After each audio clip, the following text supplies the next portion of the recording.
So, Harry, if you were to enter a beauty pageant... Sure, yes, if, yeah. And it got to the talent portion, and you had to do a special dance to impress the whole crowd. What song would you dance to and why? Okay. Okay, I can think of 3 things. Okay.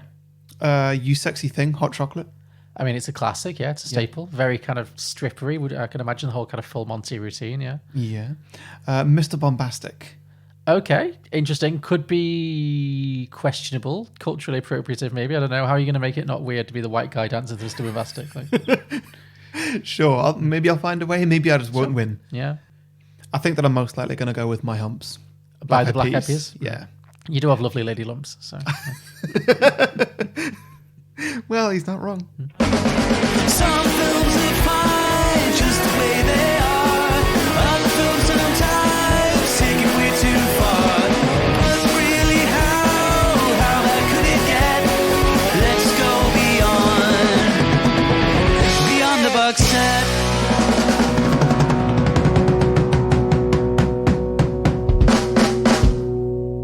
Welcome back, everybody, to Beyond the Box Set, the podcast where today we are pitching prequels, sequels, and spin-off ideas to Little Miss Sunshine.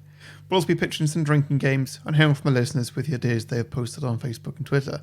But first, we're going to talk about some of our favourite moments from the original movie and catch you up with a bit of a plot summary.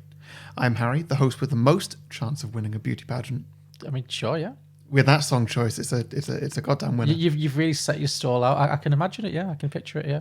And joining me as always, the host who's won the most £10 prizes for coming second place in the Beyond the Box Set beauty pageant, is John Lucas. I was just going to say, I would take second place in a regular beauty contest. But you have to add in the Beyond the Box Set. So in a field of 2, Yeah.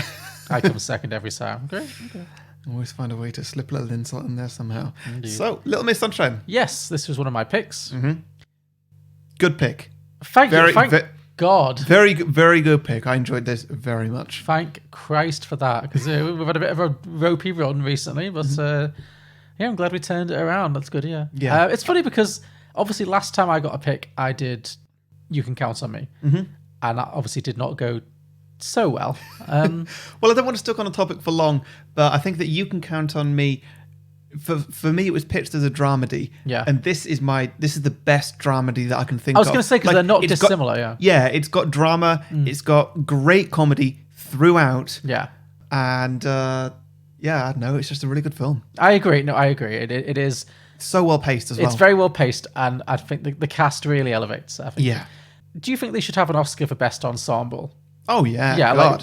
because this is a classic example for me of a film where you couldn't point at one person and say they're the reason this film is great. You know, although actually Alan Arkin, who played the granddad, did win an Oscar. So you know, for this, yeah, he did. Yeah, for this, yeah, best supported, obviously, but yeah, and Abigail Breslin, the little girl, was nominated as well for best supporting actress, but did not win.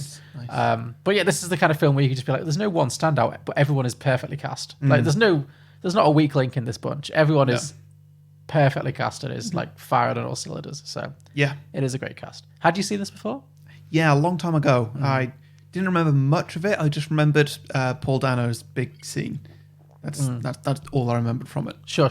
Yeah. Which, in hindsight, not the most memorable No, scene. no, not to say anything bad about it. It's a good scene, but it's not the scene. No, it's not. So I don't know why that's the one that I remembered. Maybe it's just like a dramatic hype. Did you have a moment where you thought, oh, maybe I'm colourblind, I've never noticed it in 15 years? Like, No, fair enough.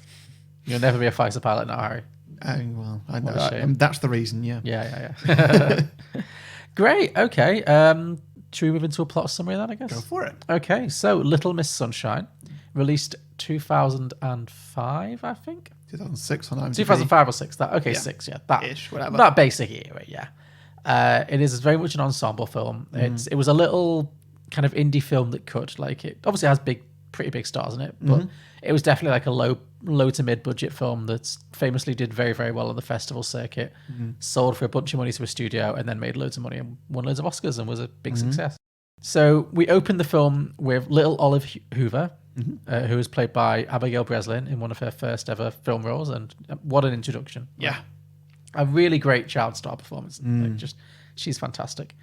We open with her, and she is this little 8-year-old girl, this cute little 8-year-old girl, who is obsessed with beauty pageants. Like she loves them, and she dreams of being a beauty queen. And so she watches the same VHS of Miss California winning every year, and it's yeah. So she's got dreams of being in a beauty pageant herself one day. Her father is Richard Hoover, who is played by Greg Kinnear, who we last saw in As Good as It Gets. Yes. In that he plays the depressed gay, and in this he's the guy who doesn't really like the depressed gay. So, So Greg Kinnear plays Olive's father, Richard, who is a wannabe life coach. He's obsessed with selling this, like he calls it the 9-step program, and he thinks he's written a book about it.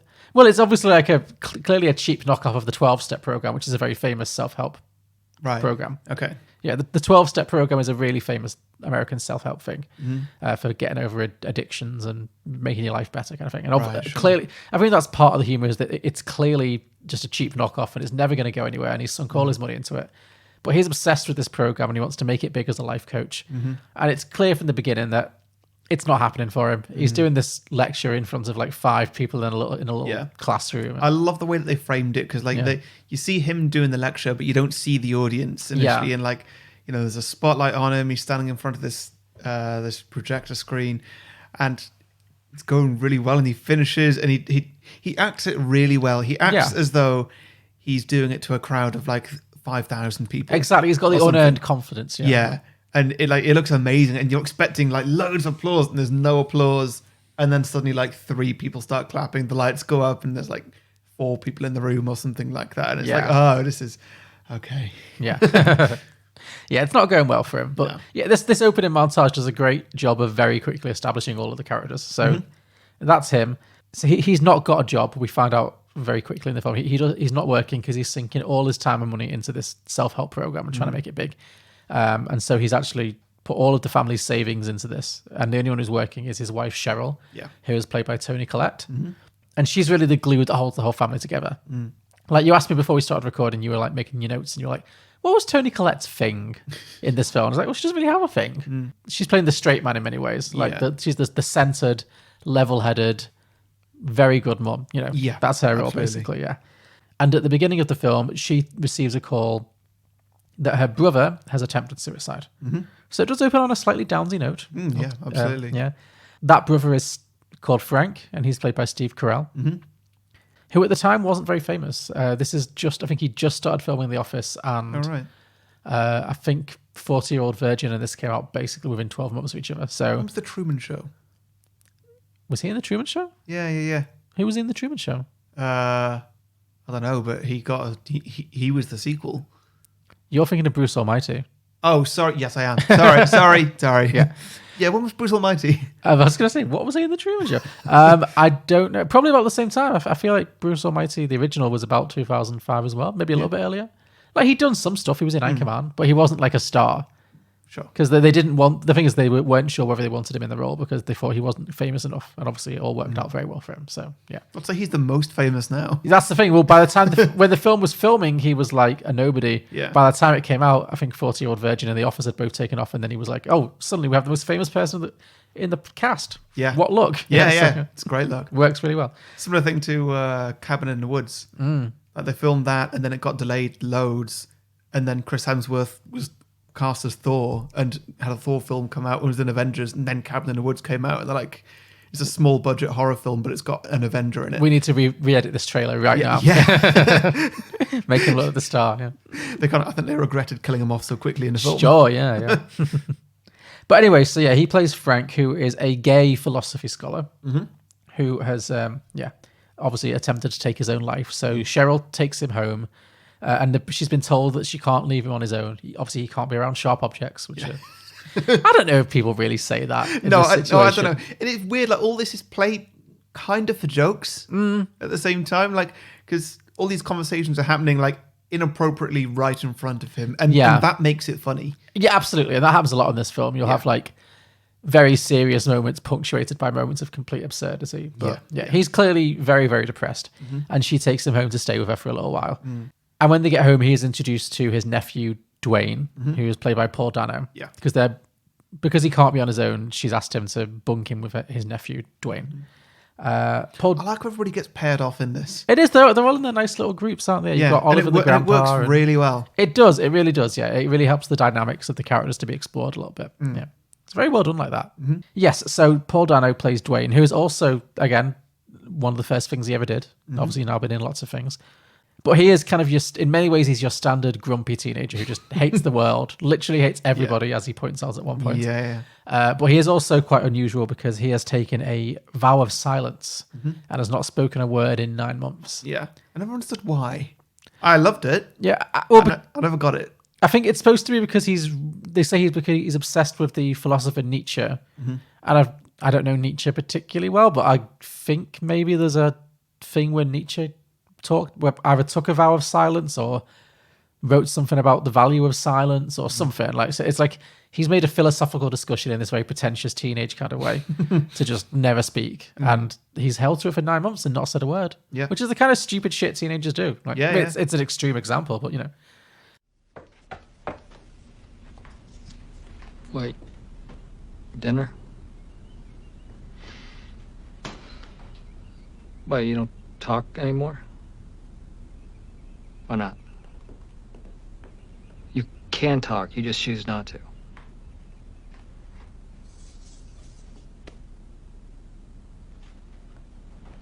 Is that Nietzsche? You don't speak because of Friedrich Nietzsche.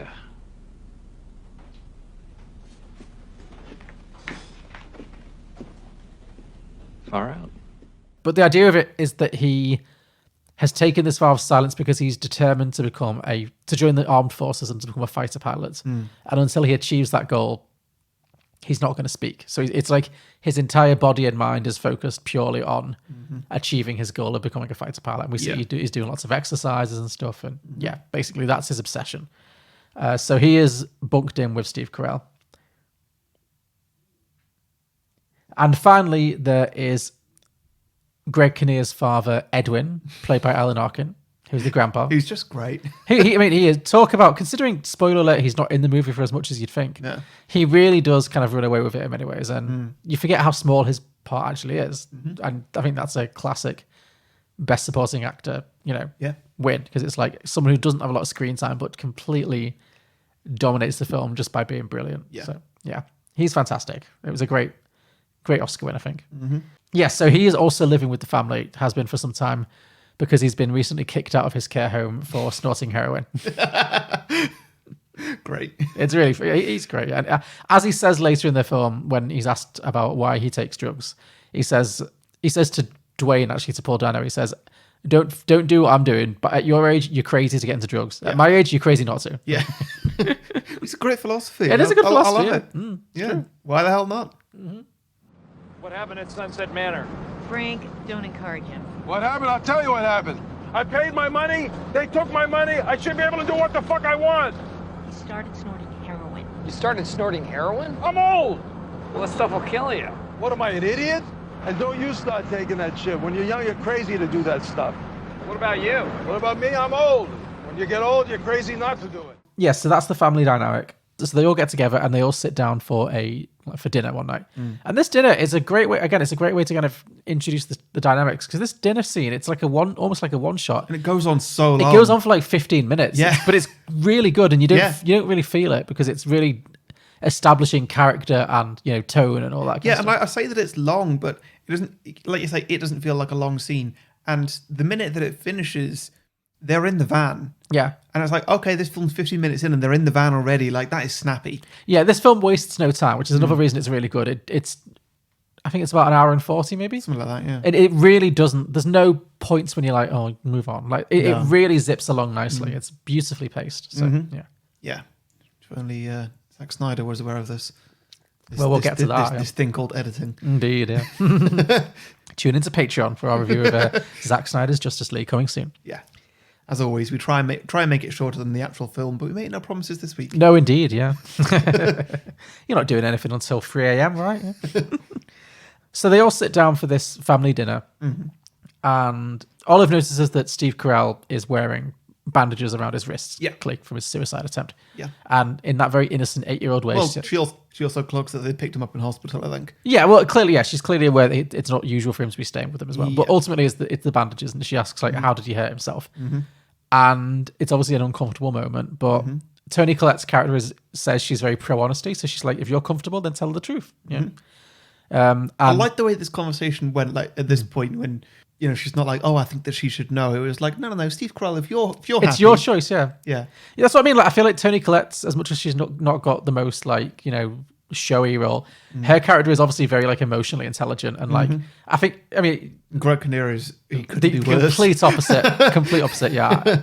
But yeah, like, some of the things that she does, you wouldn't necessarily agree with all of them. Like later on in the film, when it's like when Olive is going to be in the beauty pageant, and you might think, why is Toni Collette letting her daughter put herself in this humiliating position? But the point she makes at the time is, we need to let Olive be Olive, and this is what she wants to do, and I'm not telling her to do it, and and I'm going to sit down and say, look, if you don't want to do this, we can walk away right now, but if you want to do it, I'm going to support you. Yeah. And that's obviously her whole attitude as a parent. She's like, my kids can do whatever they want as long as, you know, and I'm going to support them, and I'm not going to shield them from the world, and that, you know, I'm not going to lie to them or anything. So it's, so she's like, look, to Steve Carell, if you don't mind telling her, go ahead and tell her. I'm all out honesty. So then that's when Steve Carell tells Olive, like, the reason I hurt my arms, actually, I didn't have an accident. I tried to kill myself. And the reason I did that is that I fell in love with a student at my college, a male student, because he's gay.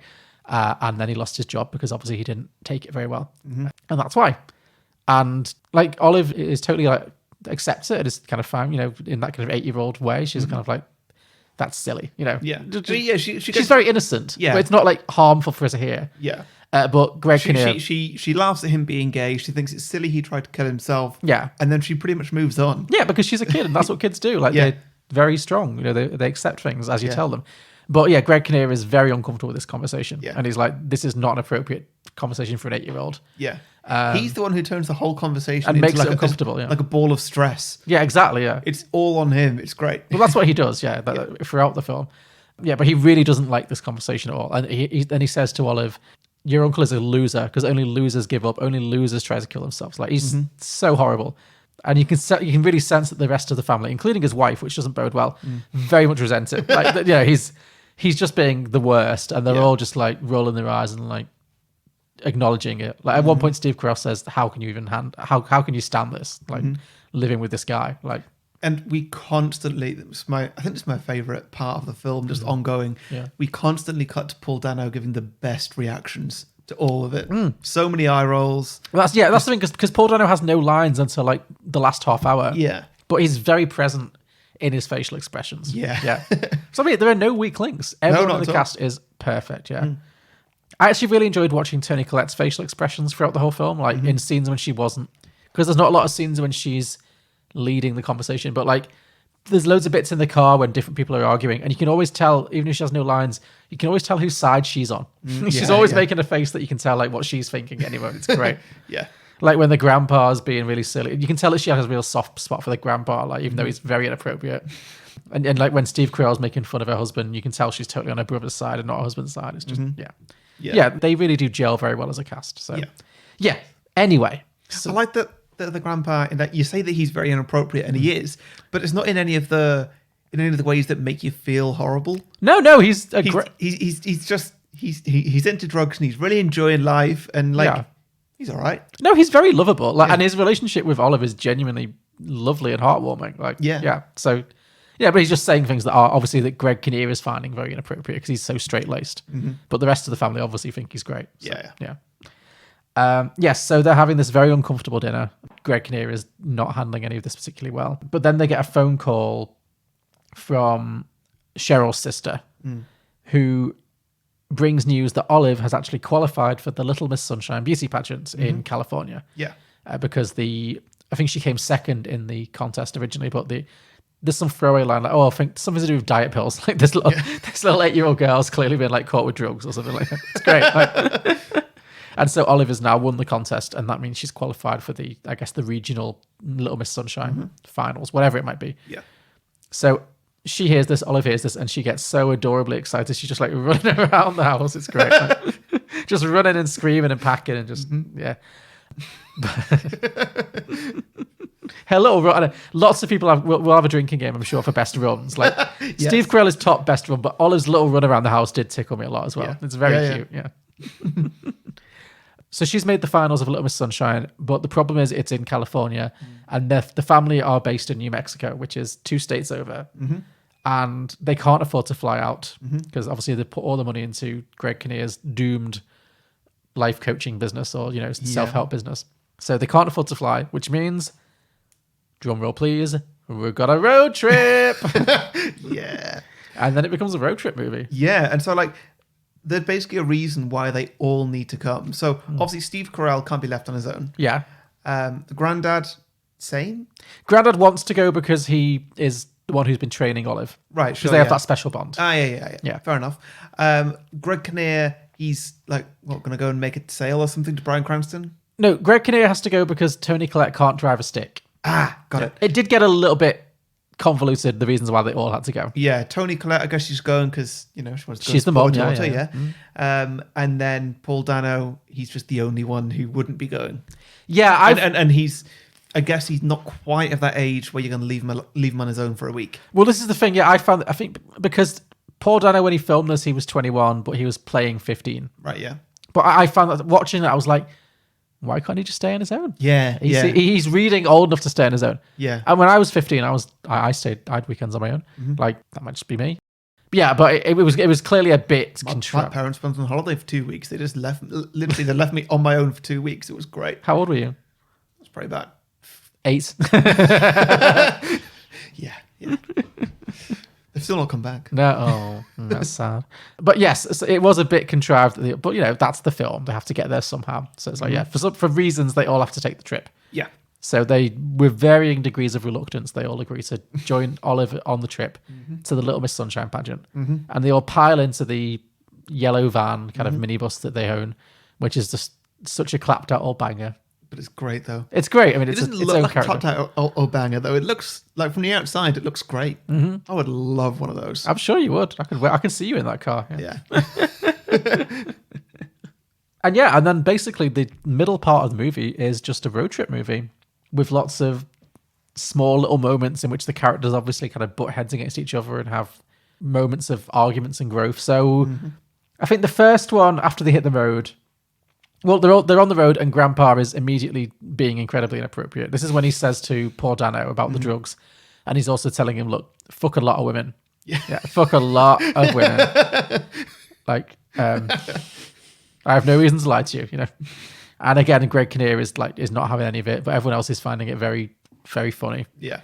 And But it is funny. It is hilarious, of course. It's great dialogue, yeah. How did this film do in the screenplay? It won best screenplay, yeah. Great. Yeah, it won best screenplay, and it won Alan Arkin won best supporting actor. So Right. yeah, those two very much go hand in hand.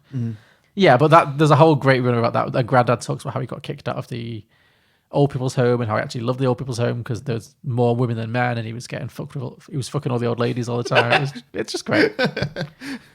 Then they stop for breakfast at a roadside diner, and Olive orders some ice cream, and then Greg Kinnear. It's so horrible. If I have one criticism of this movie, is that Greg Kinnear is so horrible in certain scenes that even though the film at the end kind of tries to redeem him, at the end I'm still like, no, you're still a horrible person. Yeah. It never quite redeemed him for me because he's just so awful to his little girl. Yeah. This scene is... It's painful. It's the hardest scene in the film to watch. Like, Sure. it's got some great moments of comedy, but basically Greg Kinnear, he's having this so they order everything. She orders her ice cream, and then he just basically introduces fat shaming to her. Yeah, exactly. For the first time, she doesn't.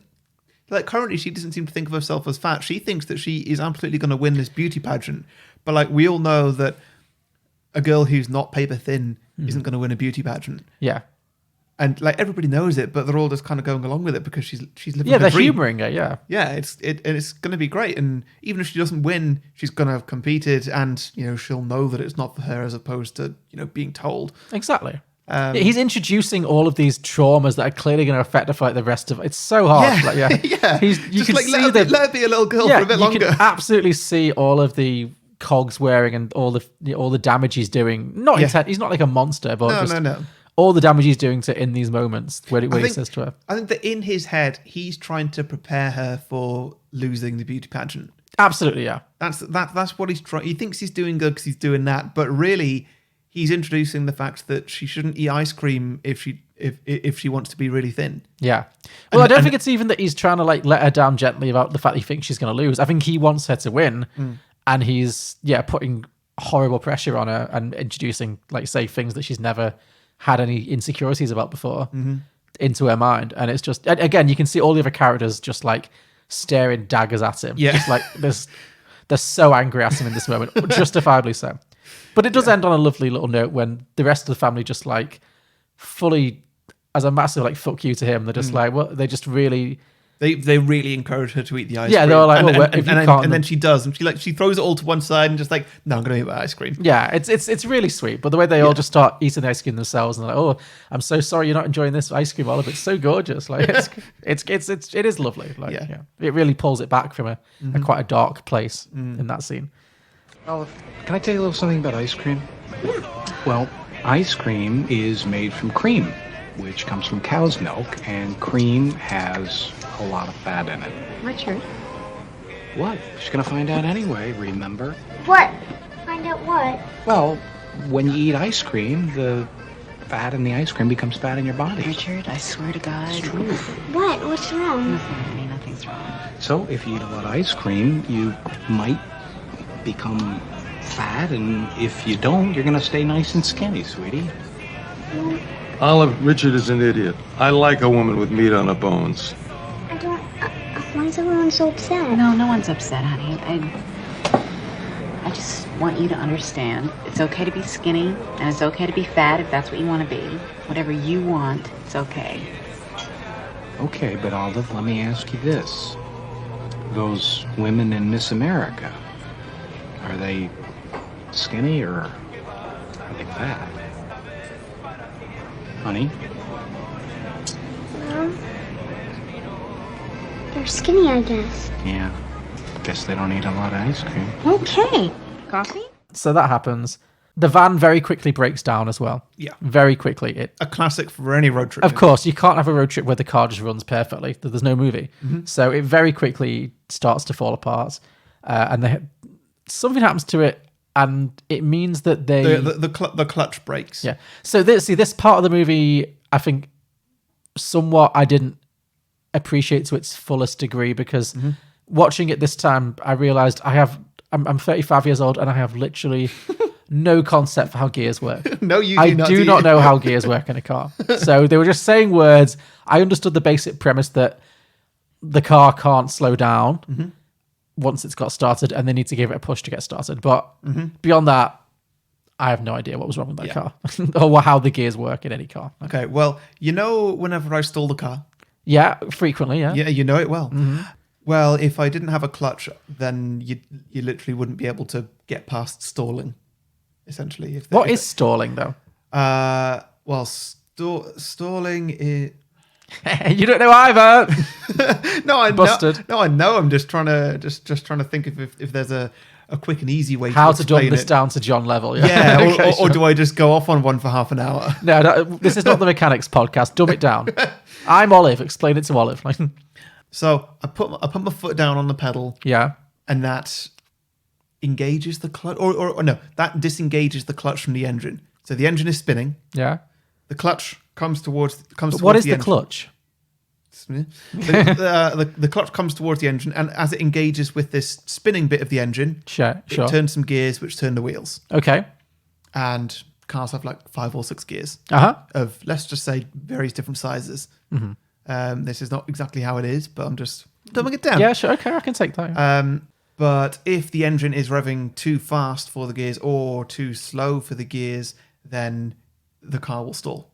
Oh, because the gear stick doesn't have time to get into the position where the gears are moving. Yeah, basically. It's like the engine's going too fast for the car to engage with it, so it just kind of goes... No, it just stops. Okay. It breaks, essentially. Okay. It doesn't break. It just turns off with a bit of a bump. So you kind of need to engage it slowly, if that makes sense. You need to engage the engine slowly, even though it's already spinning really fast. Okay, so is it you need to be moving up a gear to move up in speed. Yes. So the fastest speed will be at the highest gear. Yes. But you can't start there. You need to start at the lowest one and ease the car in. Yes. Okay. And you need to ease the car into each gear as well, including the first gear. Okay. You need to ease the car into that, and that's where you use the pedal, the clutch pedal, or else the car will stall if you don't do that. Okay. But if that's not working, just think of it as that pedal's not working, then you can't ease it into a gear at all, so you can't start the car. Okay. So you can't get the car moving unless the car's already moving. I see. So this is For example, it's rolling down a hill or somebody's pushing it. Yeah. And then you could start it in first, or in some cars you could even start it in second. Mm-hmm. And you don't need to use the clutch very much, kind of. Okay. Well, I mean, that technically that's a very bad explanation, but have I? Somewhat. Got it to Somewhat. understand- you I can don't understand it? entirely understand, but for this purposes of this film, what it means is that they need to start the car off with a push, Yeah. and they need to push it, and they need to start, and they can't slow down once they start, Mm-hmm. and that means that they need to jump into the car while it's moving. Yeah. In order to take off, they can't just stop and let people board. Yeah. So there's lots of very funny scenes of them pushing the car and then running and like one by one jumping into it. Mm-hmm. We get the first instance of Steve Carell's hilarious run, which is a bit of a running joke in this film, but we'll get to that in Drinking Games, I'm sure. There's another scene where they stop at like a 7-Eleven and Grandpa asks Steve Carell to buy him some porn magazines. So Steve Carell goes in and buys some, Tits magazine or something, I don't know. Jugs, something like that. Yeah, Hooters, I don't know. He buys some very dirty porn, basically. But while he's at the counter, he has a mortifying run-in with the boy that he fell in love with at college. Clearly, it's never said, but that's clear. You say boy, it's a man. It's a man, the man he fell in love with, yeah. And it never says it, well, that's clearly who it is.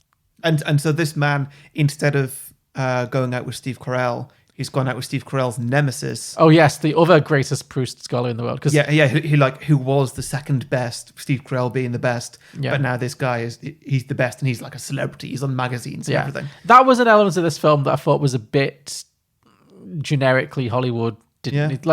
Not a huge complaint, but the fact that Steve Carell, he's not just a teacher, he's like the number one Proust scholar in the whole country, which they really whine on about. And I was like, they do. Why does he need to be why can't he just be like a high school teacher, or a professor, a philosophy professor? Why does he need to be like a star in his field? Like, I guess so that we can see him looking at a magazine of like, this guy's doing the best. I guess, yeah, it sets up this other guy as being his nemesis, you're right. Yeah. So, without actually introducing this other guy as a character. yeah, that's right. So Steve Carell runs into his not his former lover, the man he was in love with, and it's obviously very awkward, and he's trying to save face. But then while he's trying to save face, the guy behind the counter in the 7-Eleven hands him his pile of porn, of very heterosexual porn, which is obviously mortifyingly embarrassing for him. It's very funny. Yeah. So that happens to him. Not great. And then shortly after that, Greg Kinnear gets a phone call with news that his book deal has fallen through. It's not going to happen for him. And he's obviously completely devastated by this. It breaks him. But Toni Collette is furiously angry because the entire family have poured all of their life savings into this. Like, he told her that it was definitely going to happen. It was a done deal. And I mean, clearly they've already had quite serious marital problems. This is not like the first problem they've ever had. Yeah. You can very much tell this marriage is in trouble, but this is really like taking it over the edge and to a point where it may be beyond saving. So they stop at a hotel for the night, or a motel for the night, and Olive bunks with her grandpa. They bunk together, and Paul Dano bunks with Steve Carell, and then Toni Collette and Greg Kinnear in a room. Yeah. And Toni Collette and Greg Kinnear have a horrible fight, and again, it becomes very clear that their marriage is all but over at this point. Like, it's in a lot of trouble. Yeah. Meanwhile, Olive has this lovely, very sad little scene with Grandpa where she asks him if he thinks she's pretty. And then this little girl, like, I get like amazing acting for someone so young. Like, she talks about how she's worried that her dad won't love her anymore if she doesn't win because dad doesn't love losers. Yeah. And it's just heartbreaking. You can again, you can see the damage that he's inadvertently done to her with this terribly misguided parenting style he's got. And the granddad comes back with such a brilliant response, which just becomes sort of the mantra for the film from here on out. And it may even be like his last bit of dialogue, I think. I think it might be, yeah.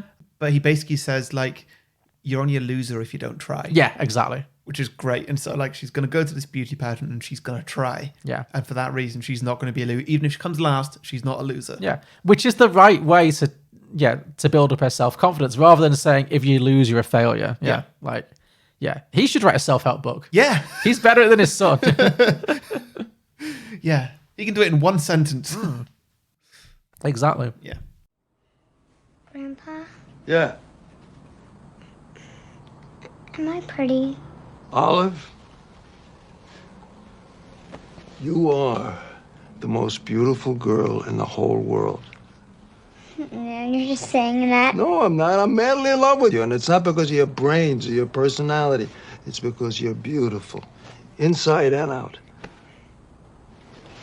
Grandpa, What? I don't want to be a loser. You're not a loser. Where'd you get the idea you're a loser? Because Dad hates losers. Whoa. Back up a minute. You know what a loser is? A real loser is somebody that's so afraid of not winning, they don't even try. Now, you're trying, right? Yeah. Well, then you're not a loser. We're gonna have fun tomorrow, right? Yeah. We can tell them all to go to hell. So Olive and her grandpa have this lovely little scene. Meanwhile, Greg Kinnear, after having a terrible fight with Toni Collette, he drives off on a little scooter, to a hilariously small little scooter, to confront his agent, who's at some kind of hotel nearby for some reason. Yeah. I forget And this why. is Bryan Cranston, isn't it? Yeah, and cameo by Bryan Cranston. Yeah, but it's to no avail. The book is dead, and Bryan Cranston basically says, "Look, it's not going to happen. Nobody cares about you. It's not even that the book is bad. You're just fundamentally a failure." It's like it's very harsh feedback, but maybe he needs to hear it. I don't know. But yeah, the book is dead. So he comes back and he's very dejected. And then the next morning, Olive comes into her parents' bedroom, and we find out that actually, sadly, Grandpa Alan Arkin has died in the night, presumably because of his drug abuse. Certainly probably didn't help. Yeah, it's not clear, but yeah. He didn't seem to be in ill health before. Well, no, but you see him in the he's in the bathroom of the hotel. He has heroin, so I think maybe he's accidentally overdosed or deliberately overdosed. Who knows? Yeah, the movie does kind of draws a veil over it, but yeah. You'd hope he didn't do it on purpose, because that's a horrible thing to do to little Olive, who's already having a bad weekend. You'd hope it was an accident, but yeah. But the family take it remarkably well. Like, Greg Kinnear gets a little bit emotional about it at one point. Nobody else really, like, it's not that they're not bothered, but nobody else seems to be like overwhelmingly sad by it at all. I feel like Toni Collette is very sad. Yeah, She's probably has the hardest time with it. But everybody else is just like, well, it's just part of the adventure. Yeah, true. I mean, I guess this is the kind of film where if it was You Can Count on Me, you'd have like half an hour of misery on this, whereas this film was like, well, let's not keep, they don't want to sink into a mire of depression. So, No. But yeah, he dies. They have to go to the hospital, obviously. And they are told that they're not allowed to leave the body and go to the pageant. Because the pageant is this afternoon. The pageant is this very afternoon, and they're not allowed to leave because there's laws about leaving unattended corpses, essentially. Yeah. So they have to stay and wait for the coroner, who's going to be at least probably, I think it's Monday. Yeah, I think they say that because if it's a Friday or a Saturday. Yes, because it's the weekend, they're going to have to just hang around in the hotel for a few days and wait for the coroner to arrive on Monday. And Greg Kinnear is determined not to do that. He realizes that his dad's like essentially last wish was for Olive to be in this pageant, and he's determined not to let that not happen. So he convinces the rest of his family to help him to steal Grandpa's corpse. And it takes very little persuasion as well. Oh, they're all they're all very agreeable to this. It's great. Yeah. And this is high comedy. This is it's great. It never gets inappropriate. No. It never gets icky or anything like that. Like, it's all absolutely fine, and it's hilarious, and everybody's into it. It really is hilarious, yeah. I mean, he does seem to have left a very light corpse. I'll say that. They're handling it as if it's like a balloon person, Yeah. And clean as well. And very clean, yeah. There's no like issues bodies, if they're not embalmed, they leak. Yeah, well, I was thinking too, it's a hot car, he's in the boot. There's going to be a stench. He's going to start decomposing very quickly. So, I mean, again, do we want this to be the kind of movie that goes down that road? No, we don't. But in reality, that would be a much more bleak and upsetting scenario. He would be rapidly decomposing in the back of that car, and it would be very clear. But there'd be rigor mortis. There'd be all sorts, but they don't go with that. They do essentially like winch him out of the window and kind of hurl him into the boot of the van, and then they're driving along. I mean, also, you never actually see his body. No, He's which helps, always wrapped in a sheet. Yeah, So exactly. it's just a dummy in a sheet. Like, That's all it. it This is. movie knows when not to get too real. It keeps itself, it keeps things light, even in this darkest moment. So the family then, they do a runner, they escape from the hospital and they're driving, and the van is continuing to fall apart. It's just getting worse and worse. The van is just a mess. Yeah. And this next bit is just so funny. this bit is great. So, at a certain point, the horn of the car breaks, and it's just, and this actually set me off a little bit in like a bit of anxiety, because I was like, this is like, I don't even drive, but this is my worst nightmare. Oh, yeah. Being on a motorway with a horn that is constantly honking and Yeah. being unable to stop honking. Like, I was thinking that it was just going to get super stressful for them in the van. Yeah. But it doesn't. Like, they just kind of accept it and move on with it. Like, well, you know what? After everything that's happened on this road trip, I'm not surprised. That's fair. Yeah. If your father has died in the next room and you've stolen his corpse, I guess like this my kind of stress, second... my stress can only go so high. And Exactly. Like, this is just ridiculous. Yeah, and I can relate to that. Sometimes, like, in high pressure moments, I'm just like, well, Yep. I've peaked, so why not just, enjoy the ride, which I feel like is where they're at this point. So. But yeah, so the horn is going off incessantly on the motorway, and that leads to them But being... it's the most pathetic It's a whimper sad of little a horn as yeah. well. Yeah, that makes it even funnier, yeah. Yeah. It's like that horn is Greg Kinnear's masculinity at that point. It's just like... but the horn does lead to them being pulled over by a police officer, which is obviously not great when they've got a corpse in the back of the car. It's very stressful. The police officer, played by Dean Norris, aka Hank from Breaking Bad. Do you know why there are so many two Breaking Bad cameos? No. Well, because it was filmed in Albuquerque, which is where right. Breaking Bad was filmed, so they were just available, Yeah. Because this would be around the They were time just of there. Yeah, this would be around season 1 or 2 of Breaking Bad, so the actors probably were just What? like No. 2005, 6. Breaking Bad's not that old. I know that it's like that it did finish like a fair while ago, but I would have thought so, because way. why else would Bryan Cranston and Dean Norris be in Albuquerque? I bet this is around the same time the first season was filmed. 2008, the first season of Breaking Bad came out, Oh, well, and this came out like 2 or 3 years earlier. okay. Well, in that case, I have no idea why those two actors are both. Well, maybe they just lived there. Maybe they were just literally the most available actors at that time, and also at the start of Breaking Bad. But Bryan Cranston was already a established movie. Well, not. I don't know what to tell you, John. Yeah, he'd been in Malcolm in the Middle for years. That wasn't shot in Albuquerque, surely. I don't know what to tell you, but it doesn't take 3 years to make the first season. Okay, of well, I a thought low it- budget show. Okay, I accept I was wrong. I really thought that must be why that they. Did you just do a little proud, like, shirt? Well, I straighten had to adjust my hoodie, but also I took advantage. Yes, I did. just to show you were right. Yeah. Yeah. No, fair enough. I really thought it was because that Breaking Bad must have been filming, but It's just, clearly it's just fun for you to say, like, Harry, fun fact. Don't impersonate me, bitch. That's not how I talk. Okay, well, I was wrong. I thought that was why. Must be a coincidence. But anyway, the police officer is played by Dean Norris, Yeah. aka Hank Schrader from Yeah. Breaking Bad. And obviously he gets pulled over, and of course he demands to search the car, and it's like, oh no, he's going to find Grandpa's corpse. There's no coming back from this. He doesn't actually. He pulls them over for the horn. Yeah. And Greg Kinnear, like, I think he has to get out of the vehicle, and then I think he says something like, "It's not illegal," Yes. He says something that and gestures towards the boot, just like it's not illegal. And He's got, Greg and Kinnear has no chill. He's got no poker face. He's yeah. terrible. He's the worst Yeah. at this. And so then Dean Norris is like, okay, well, now I need to search your vehicle. Yeah. And so yeah, he does. He opens the boot, and we're all like, "Oh my god, he's going to see the body. He's going to notice there's a body." And like we see it, and it's just Plainly a body, It's yeah. a white sheet that's clearly covering a body, and we know exactly what it is. So Yeah. it just looks like that to us.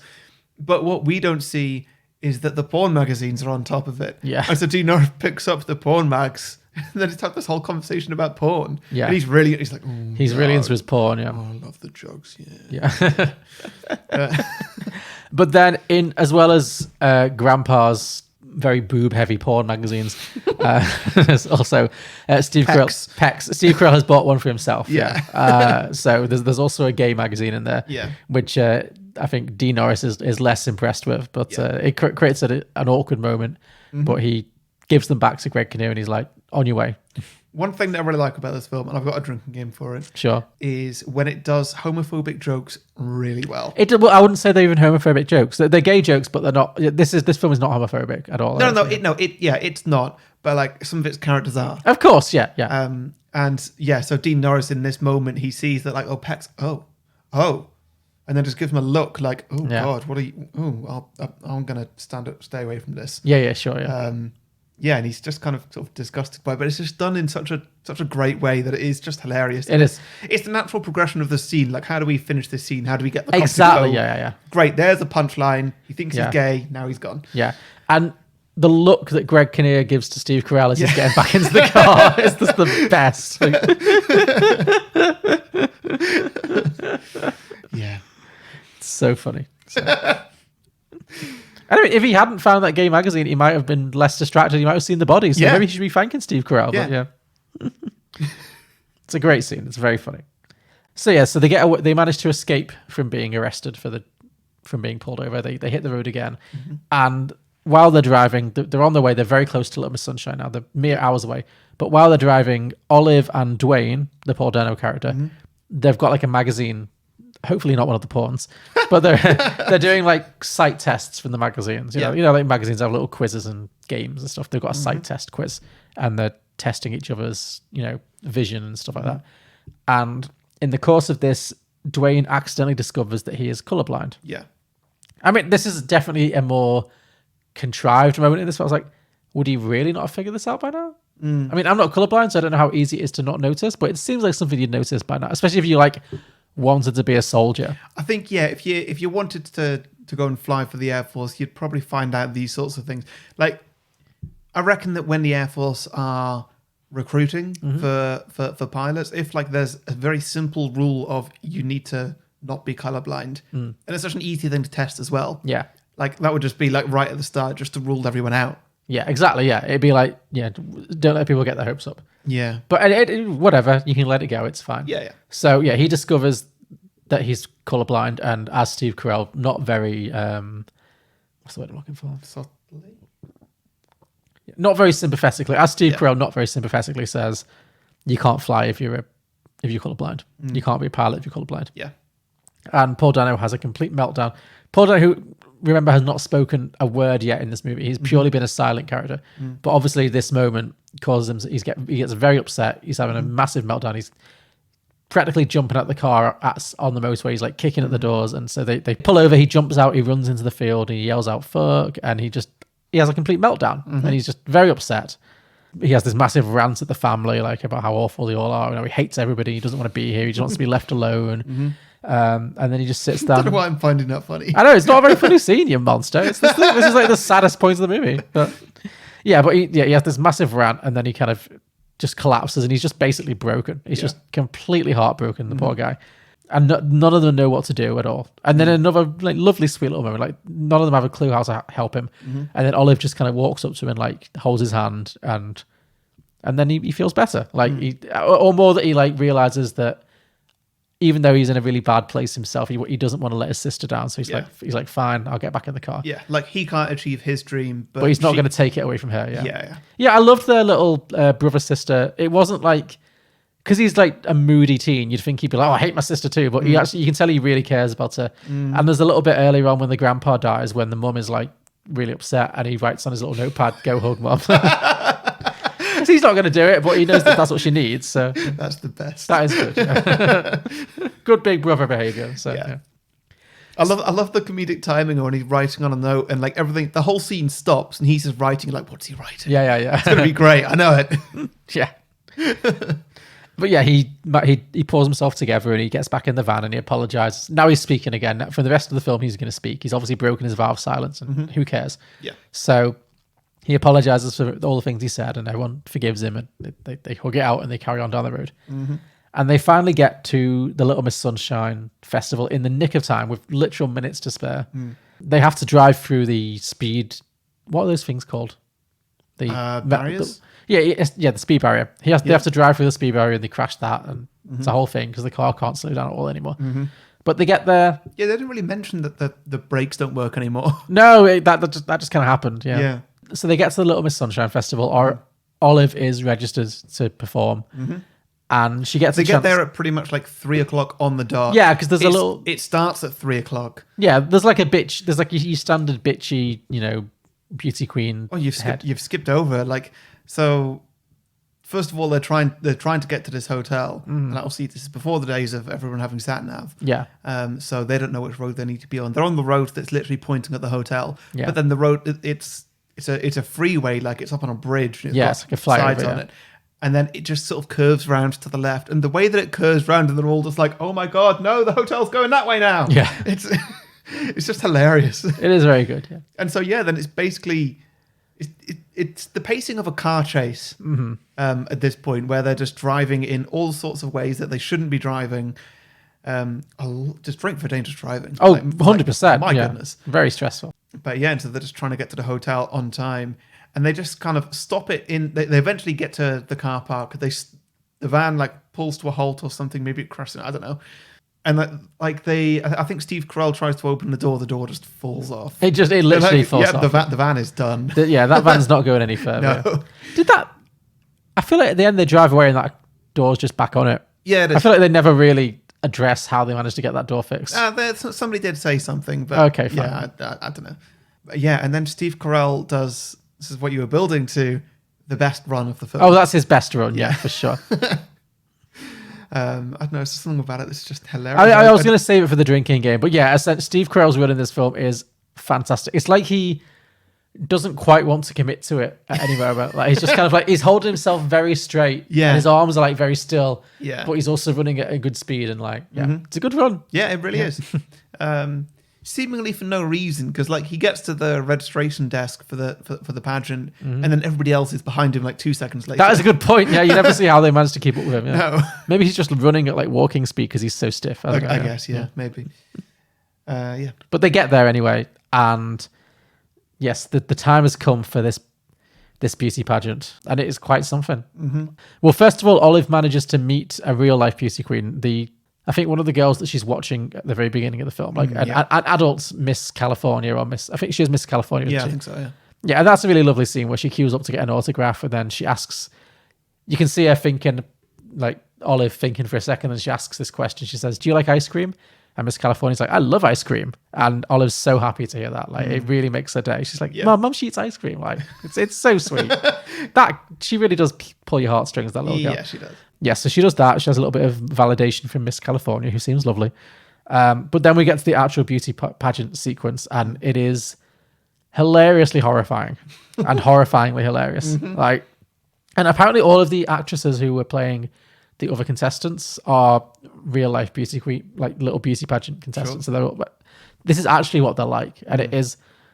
I feel like if you're ever in a position when you're spray tanning an 8-year-old, you need to take a step back, as a parent, or you know, you need to take a step back and be like, "Am I making good choices?" Because it's so deeply disturbing. Mm-hmm. Yeah. So it's this horrifying, they're all incredibly inappropriately dressed. They're all they all look very, skimpily dressed in little bikinis, and it's uncomfortable to watch. It really is, but that's what the movie does so well, because you're supposed to feel uncomfortable. Yeah. The MC is this varnished pedophile. He's bright brown. He's fully varnished brown, just oil, and just very uncomfortable. Varnished pedophile. That's what he looks like. Well, first of all, there's the Q&A section, which goes relatively smoothly for them. They're all the little beauty queens are lined up, and they're asked these little, very soft. These very easy soft serve questions. But Olive is asked something like, "Who's the reason that you like beauty pageants?" or whatever, and she says, "Oh, this is dedicated to my grandpa. He taught me the routine I'm going to do later, and he's my best friend, and he helped me to do this." And the MC, who's like I said, very cheesy and all smiles and all American, is also, "Where's your grandpa now, little girl?" And she goes, "He's in the boot of our car." A great laugh line. Yeah. I'd like to dedicate this to my grandpa, who showed me these moves. Oh, that is so sweet. Is he here? Where's your grandpa right now? In the trunk of our car. Okay. Well, take it away, Olive. Yes, so then they go backstage to prepare for the like dance and talent portion of the pageant. Meanwhile, Steve Carrell and Paul Dano, they've been kind of outside having a heart-to-heart for a bit, but they come in now at this point and they witness the horror of the pageant. And you see them walk in and just walk immediately out again, and they immediately clock, this is a huge mistake. Yeah. Like, this is not Olive's world, this is not our world. We do not want her to be we don't want her to be exposed to this. And so they go backstage and they say to Toni Collette, like, look, she's not cut out for this. You cannot let her do this. She's going to come last. She's going to be humiliated. They're going to laugh at her. Yeah. And these people are freaks, and we don't want them judging, or we don't want them judging her. Yeah. She's better than this. Which they're making a good point. There's absolutely. nobody's wrong in this moment. No, like Toni Collette's not wrong. They're not wrong. But well, like they all think that the plan is that she's going to go out and try to win. Yeah. Like those other girls. But little do they know that she's got a trick up her sleeve. She does, yeah. Well, I don't know what she thinks is going to happen. No, I don't think she has a plan. I'm not sure if she's doing this to kind of stick it to them. No, I don't think she is. I think she's just or if very or if like she genuinely thought that this was going to win the competition. Yeah. Well, I mean, we'll get into the weirdness of this being the routine that her grandpa taught her to do. Yeah. It's unclear, but it's ultimately, I think she's very innocent, and this is just the routine she's been taught, and she thinks this is how you win. But yeah. Paul Dano and Steve Carrell just like, look, you can't let her go out there. And as I mentioned earlier, Toni Collette's like, look, you've got to let her be herself. But Toni Collette, to her credit, she does sit down with Olive and say, look, if you want, I know we've come all this way, but if you want to sit this out, we can turn around right now. You do not need to do this. It's up to you. Yeah. And she thinks about it, and she's like, no, I want to do it. I want to do it for Grandpa. And I like that. She says that she wants to do it for Grandpa, and no one actually says the line that he said to her, but you can see that she's thinking it, just like, if I don't try, then I'm a loser. Exactly, yeah. She's obviously taken that very much to heart. Yeah. So, and the funny thing is, so that we get to the routine, and you see all the other girls. Like, when Olive does her routine, it is hilariously inappropriate. Yeah. But it's also kind of the most appropriate. Yes, it really is. Because it's like... She's wearing the most clothes. That's what I mean. And I get it that like she's doing a striptease, but even by the end of it, she's still wearing more clothes than everybody else put together. That's it. She's doing this very inappropriate, very aggressive striptease to, what's the song? Is it I Like Big Butts, or is it? I don't think so. Is it? What is Super Freak? Is it Super Freak? I think so. Yeah. It's one of those. Yeah. And the song goes on way too long. It goes on for a long time. Yeah. But yeah, she's doing this like dance to a song that's probably not suitable for an 8-year-old, and she is. It is like she's whipping her pants off and stuff, and you can see why it shocks people, but also it is very much like an 8-year-old girl's idea of a striptease. Like she's not being quote unquote sexy. You know, she's not like, because she doesn't have any concept. Whereas the other girls, even though they're not doing a sexy dance in the same way, but because they're dressed up like 30-year-old women and they're spray tanned and they're wearing bikini, and it's way weirder. Yeah, it's really way weird. Like Olive is by far the most innocent and actually the most charming performance. But yeah, obviously she goes out there. All these other girls have done these really weird, but very beauty pageanty things, and she goes out and she's bursts into this hilariously inappropriate like striptease moment to Super Freak by Chic, I think, or by Rick James, I think it is. Yeah. Everybody's horrified. Like the audience, the judges, they're all just like absolutely scandalized. They're like, get that girl off the stage. Yeah. And it's everyone's worst nightmare that she's going to be humiliated. But the family, I think it's Greg Kinnear. It's Greg Kinnear first, isn't it? 'Cause it's his like redemption moment where I think one of the judges is like, get your daughter off the stage right now. And he runs up and he tries to coax her off, but then he decides no, and he starts dancing with her. And then the rest of the family, Paul Dano and Steve Carrell, and eventually Toni Collette, all run up and they all just start dancing with Olive, and it's a lovely little family moment. It's very sweet, and they're like defending her basically, and then they all get kicked out of the pageant. Obviously, it's not how it's supposed to work. And then it's like hard cut to a police station, which I really enjoyed. But I really wanted to know, like, for what? I mean, What I get that they're not being arrested. No, maybe for like breaking the barrier in the hotel. I don't know. Yeah, I guess criminal that's damage. I guess that's the only thing they can be put away for. But like, I kind of wanted to see the call of the pageant judge, like calling the police, just like, these people are dancing on stage. I doubt their commitment to sparkle motion. Yeah, it's very that. But we see them either in the lobby or in the police station. It's not clear. But they get told that they'll be let off with a warning if they promise to never enter another beauty contest in the state of California ever again. Yeah. And they're like, you know what? We can do that. Yeah. And then they set off on the road home, and it's like it's And the lovely. horn is still going. The horn is still going. The van is not going to make it back. They've got many misadventures to come, but as a family, they've healed and they're in a good place and they love each other, and it's a very feel good ending. Yeah, and that's where the credits roll. Yeah, it's very good. It's a very satisfying end. It ends at just the right time. It is. Absolutely. Now, the first sequel idea that I came up with, which was like immediately as it ended, like, oh, they've got to drive all that way back. Yeah, in that van. So that's another road trip right there. Like, what's going to It happen? really is, yeah. But, you know, obviously all their carriage arcs have come to a natural conclusion, so there's not much to do there. But, it was a good film. I'm glad you enjoyed it. I really enjoyed it. Thank Christ. We've pulled it back from the precipice. Okay. Yeah. Good to hear. Shall we move on to drinking games? Yeah, sure. What have you got for me?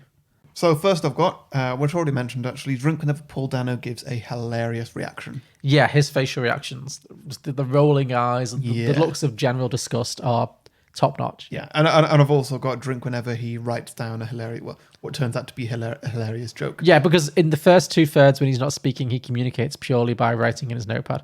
The best bit is definitely at the dinner table at the beginning when Steve Carrell asks him, have you got any friends? And he writes down, I hate everybody. And then Steve Carell's like, what about your family? And he just pulls up his pad and underlines twice everybody. Yeah. It's great. Yeah. But like he still keeps doing it. I said later on when they walk into the beauty pageant, and then immediately, like without even saying anything, they just walk out. Okay, yeah, yeah. Him and Steve Carell, like I said, the doubling in this film is really good. Him and Steve Carell have a great little double act. Like the depressed middle-aged man and the depressed 15-year-old boy. It's a great pairing. So yeah. Okay. Drink every time Grandpa drops an F-bomb. It's the foul-mouthed grandpa. He is just hilariously inappropriate at all times. And I really liked when they're in the car and I think he's given his speech about fucking underage girls, which, inappropriate. But I think Greg Kinnear says, "What about Olive?" And then he's like, "Oh, she can't hear me. She's listening to her music." And then she takes the headphones off and she's like, "What are you guys talking about?" And he goes, "Politics." And she goes, "Oh, that's a it's good." Yeah, and apparently they did have Abigail Breslin, the actress, was genuinely always made to wear headphones and listen to loud music. So she couldn't hear the script. In scenes when there was swearing, yeah. So, right. Yeah, that's nice. Yeah. That's really cool. Well, what about, did she get to watch this film afterwards? She must have done, yeah. Yeah. I'm sure at that point it was fine, but in the filming they were very protective. Yeah. So like I also mentioned, drink for well-written homophobic jokes. Sure, yeah. I think I laughed. The best kind of homophobic jokes. Yeah. The well-written ones. I laughed the hardest when the grandpa called Steve Carell a fag rag. When was that? Oh, I think it was just when he was going to get the magazines or something. Oh, do you mean he was asking him to buy a fag rag? I don't think he called Steve Carell a fag rag. Because surely a fag rag would be a gay magazine. Oh, sure, yeah. Has that ruined the joke for you now? Did you think he was calling Steve Carell a fag rag? Yeah, I guess. Yeah. Okay. Yeah. Maybe. I mean, maybe. I don't know what sense that would make, but sure. Okay. Oh, I don't know. I just find it hilarious. Okay, well, you would. That doesn't surprise me at all. First racist films, then homophobia. Oh, God, never ends with you. Okay. On a Steve Carell tip, drink every time Steve Carell does his little run. It is adorable. It's very funny. Like when they're pushing the car in particular, but then at the end as well when he's running into the pageant, it's great. I've talked about it already, but his little stiff back, little hands to the side run. I've also got to drink whenever anybody jumps into the van. Yeah. So every now and then you take 5 drinks or something. Yeah. I love the moment. I think the first time when they have to stop the van and they do the big run and it's a great moment. They're like, no man left behind, no man left behind. And they get clearly a clear mile on the motorway and then Paul Dano just writes on his pad, where's Olive? Yeah. Because they've left her behind. So good. Yeah. Yeah, it's great. Drink every time you hear accordions on the soundtrack. Oh, yeah. Did you notice this soundtrack feels very French? Considering the movie is like pure Americana.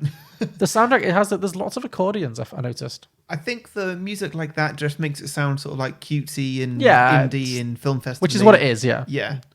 I'd say this is the height of all those 3 things I just mentioned. 100%. This is a classic Sundance Film Festival movie. Yeah. Yeah. But I did like the soundtrack. Drink for a new t-shirt. Sure. You know, it's Paul Dano's t-shirts. Yeah. They're very entertaining. They are good, yeah. Good slogan t-shirts, aren't they? Yeah, a lot of them. Drink every time Steve Carell mentions Proust, as in the scholar. I'm the world's preeminent Proust scholar. Yeah. You know, it's like I say, that's a slightly heavy-handed bit of character development where he just has to constantly talk about how he's the best Proust scholar in all of America. But it's fine. It's all right. Sure. Yeah. I've also got drink whenever drink whenever anybody talks about themselves. So that's kind of the same there. But you've also got it for Greg Kinnear and his 9 steps. Oh, sure, when people are obsessed with their own interests. And Yeah. Sure, I get that. Well, my last one is related to that, which is just drink every time Greg Kinnear is the worst. He is, with all due respect to our American listeners, I feel like Greg Kinnear's character in this is the worst stereotypical elements of like Americans. Just that kind of real winners and losers, just very like obnoxiously American, I guess. I don't know. You know what I mean? Like, yeah, he's not a nice character. I bet that kind of could vote for Donald Trump. You know, it's that kind of thing. You know, I don't trust him. Yeah, no, I agree. Yeah. I agree. Last one I got is drink whenever something goes wrong for somebody. Well, that's the movie. Drink when plot happens. Sure. Yeah. Here we go! Push!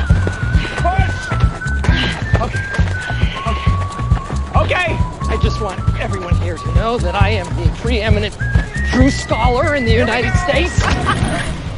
Cool. So, well, before we start sequels, I do just want to let any of you listeners know, if you don't already, that me and John have a Patreon channel. Channel? Yeah, channel. It's a channel. Yeah. Okay, yeah. Yeah, we have a bonus show there. We do film reviews. We're building up to an Oscars right now. There's a lot of hilariously fun films on there. We are plowing through those Oscar movies. Yeah. Yeah. I've watched all but one of the best pictures so far. I'm just Okay. got The Father left to watch. Right. The best till That's last. gonna really turn it around. I can tell. You know that's what? gonna be the feel good film of the At season. least it's quick. Is it short? Yeah, it's like 1 hour 37 or something. Oh, score. Yeah, I know, right? It's great. I've got more films to be like that. Yeah.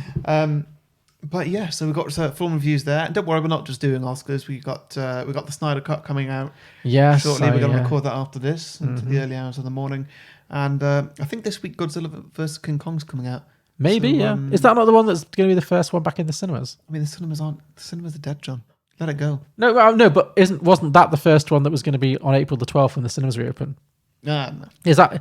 I didn't know that was coming. I thought it was back. I thought it was on in like a week or so. Oh well, I don't know. Well, if it's released internationally, yeah, I didn't know if it was going to UK streaming sites. That's what I mean. right? I see. Don't know. We'll find out. Yeah. But anyway, yeah, so you get that bonus show. You also get a 30-second advert slot on this main show where you can talk about whatever you want. John will put a little advert in after this.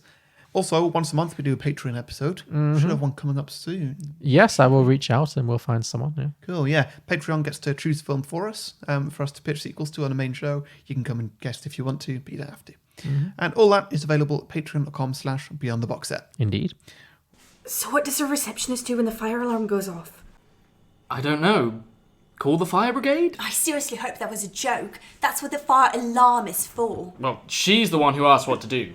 I'm just guessing. Well, I think you'd have to be the one that makes sure everyone knows where the fire exits are and checks that everyone is out of the building. Like, we have the list of guests. It's not that hard. Just wait till it actually happens and we'll see if you find it's not that hard. What are you going to do if everyone goes off running in different directions before you check them off your list? Or someone sleeps through it. I highly doubt you can sleep through a fire alarm. I have. Sure. So what? We're just going to say they'll check off all the guests as they exit the building to make sure they're all out. Welcome to The Quids In is a new fictional podcast coming to all podcasting platforms weekly from September 10th, 2020. Learn more about the show by visiting our website at islandlifeproductions.com and clicking on Support Us. Right, now moving on. So, what is your sequel then, Harry Jekyll? Okay, so John Lucas. So I've not come up with the best title, but Okay. we can workshop it. We can workshop, yeah. It's called Little Miss Christmas. Little Miss Christmas, okay. It's a Christmas movie. Sure. So it's going to be a sequel 15 years later. Okay. How about Little Miss Snowflake? Sure. Yeah. It works, yeah. Little Miss Festive? No, you already had it. Okay, fine. Carry on. Tell your story. So in the past 15 years, I'm going to do a little catch up. Okay. See where everybody is now, where they're all at. So Steve Carrell, he has worked his way back to the top of his field. Okay, cool. He's back to being the number one Proust scholar in the United States. Yes. So he's now the number one, though nobody in his family actually knows what he does. Sure, that makes sense. Yeah. Nobody understands it. He explains it many times, but it's always boring to Nobody him. cares, yeah. Yeah. It's like Ross in Friends. He starts talking about dinosaurs, no one cares. Yeah, exactly. He's on the cover of magazines. Like he's a celebrity. He's a scientific. Because you so often see Proust scholars on the cover of magazines. Yeah, all the time. Yeah. Now Greg Kinnear, By the way, I've forgotten all the characters' names. It's Just not go with the important. actors, it's fine. Yeah. So Greg Kinnear has taken advantage of this, and of Steve Carell's fame, and used Steve Carell's depression as a case study for his 9-step program. Oh, he's still flogging that 9-step program. Okay, and it's worked. Oh, did Steve Carell follow the 9-step program himself? Yep. Or is Greg Kinnear just pretending he did? Claims to be out of his depression. Okay. And so, yeah, his 9-step program, it works. It cured depression. Amazing. So has he finally managed to sell it then? Yes, he has, and it's made him very rich. Oh, great. Yeah, so it's made him very rich. They've done very well, and they're quite successful now. So, Toni Collette's still with him. Okay. That's a miracle, but sure. Well, you know what? Maybe this is what turned it around. Sure. Okay. It's like him helping out her brother. Yeah, sure. I mean, they seem to be in a better place at the end of the movie than they are at the beginning. So, Exactly, yeah. So, like, maybe they did survive, or maybe they got divorced, but either way, they're back together now, because things have gone well. But yeah, so she's not really changed that much at all. I'm going to say that she's still all about her family. She's still the level-headed straight person in this comedy. Yeah. Yes, and she does still bicker with Greg Kinnear all the time. Sure. So like, yeah, they're back together, but it looks like their marriage is on the rocks. But that's just where they thrive. That's just what their energy is as a couple. Yeah, that's fine. Yeah. Now, she really wants some grandchildren. Sure. Okay. But they're not around yet because her kids are just not in that space right now. Okay. So Abigail Breslin, she's now going to be sort of mid-20s, I think. Yeah. So instead of following the beauty pageant route, which I really didn't feel like she would, I thought she'd go sort of the opposite way. Okay. So she has now become a feminist online influencer. Oh, interesting. Okay, like on Instagram and stuff. Yeah, sort like of a thing. YouTuber, a feminist YouTuber. Okay. So I'm gonna say that she's got like a few million followers. Sure. She's not like the biggest, but like she's up there. She's definitely a presence. Yeah. So yeah, that could be interesting. Paul Dano, well, he's still trying to follow his dream. He's not given up on it. Mm-hmm. Like it was a big hit finding out that he was colorblind. Yeah. But he's not given up. He's still finding a way. Don't know if we're going to revisit his vow of silence or not. But maybe it's good. It's good comedy. Absolutely, yeah. Or maybe can you think of a new thing that he could do instead? Well, we'll see. I've got one for mine, but I don't want to like copy myself. Okay, no, it's fine. Yeah, maybe it's like he keeps trying, because I guess it's easy for a teenager to do a vow of silence because a teenager has no responsibilities. So maybe it could be fun that he's trying to do another vow of silence at the age of like 30, but life is just not making that easy for him. Like, there's so much job interviews don't go well. Job interviews, getting like phone calls, doing anything in his life, it just not having the power of speech is just making it very difficult for him. So that could be really funny. Yeah. Him trying to like navigate the world, the modern world, without speaking and realizing it's just not possible. Yeah, absolutely. Yeah. But yeah, I'd say that he's just, for comedic purposes, he still dresses and styles himself mostly the same. And, as Paul Dano's got one of those faces, he still looks like kind of like a teenager. Oh, yeah. He's like, pushing 40 now? He's 36, yeah. Okay, yeah. Because he was 5 years older than his character as well. Oh, yeah, yeah. But yeah, so he's tried to get into all the militaries and like even NASA, but none of them will accept him because colorblind is colorblind. Sure, yeah. So yeah, that's where everyone's at. Mm-hmm. So now it's going to open on Christmas morning. Okay. And they all unwrap their gifts. They're all together as a family for Christmas, I presume, yeah? Yes. Don't know if they all live together or anything. It doesn't really matter. They're so all here Paul for Christmas. Dano and Abigail Breslin, they're both like single. They've not, because you said Toni Collette wanted a grandchild. It's not happening. Yeah, and it doesn't look like it's close. No, okay. All right.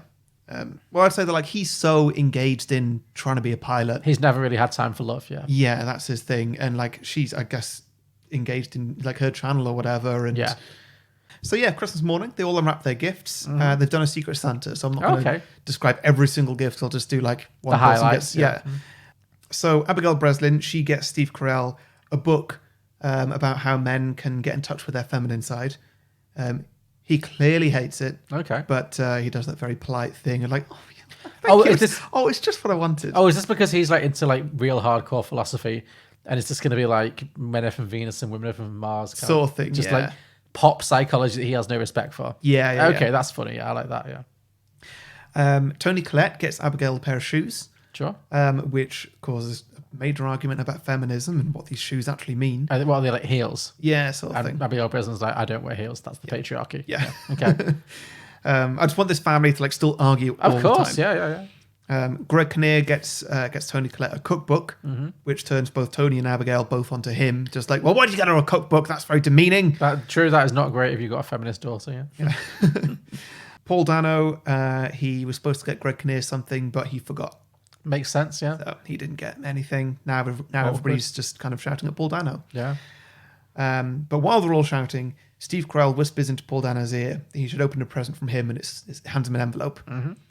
And after opening it, Paul Dano gives Steve Carell a big hug that lasts for about 10 seconds. That's a long one. He's really... Because He's touched, Because those two are close. They had a great relationship, I agree, yeah. So what's the gift? Are we allowed to say? Yes. So everyone's shouting sort of simmers down when they see that like there's a big emotional moment going on. But they don't even know what the present is, so they ask. And he tells them that it's a ticket to a flight school for the colorblind. Oh, that's a thing now, okay. Yeah, sure. Yeah. Not like a military thing. Just for fun, but still, it's because like he wants to fly. Yeah. And you know, obviously he's been on planes, but he's not actually flown never a been plane. able to fly, yeah. Whereas this is going to be like a multi-week thing that will just teach him how to fly, and at the end of it, he will have a colorblind pilot's license. I don't know. I'm making sure. It's better than nothing. Yeah, sure. Yeah.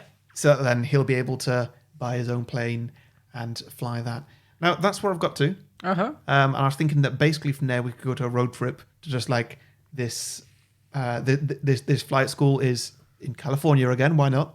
And it's in a couple of weeks' time. They need to drive there or something. Well, what if actually... Yeah, I don't know how planes work. I mean, I don't know how gear shift works, so clearly... Well, John, let me know. No. Come on, mansplain planes too. But I would imagine in 2021, if not in 2005, that there's some kind of accessibility happened where people who are colorblind might not be locked out of the profession entirely. You know, they could have like accessible... I can only imagine it must be about the way planes are controlled, like the buttons. You know, like something fixable. Yeah, I have no idea. Yeah. I can't imagine it's that. No, it would have to be something like, I don't know, you can't see clouds or something. I don't know. Well, in my universe, it's been fixed anyway. Okay. Whatever. So he lets, or in your universe, sorry, this is still your sequel. Yeah. But I'm not to derail it. But I was thinking, instead of a road trip, maybe it's that Paul Dano passes his, or maybe fighter pilots can't not be colorblind, but commercial pilots can be. Okay. Maybe Steve Carell's gift to him is being like, look, you're never going to be able to fly in the army, but you can still be a pilot.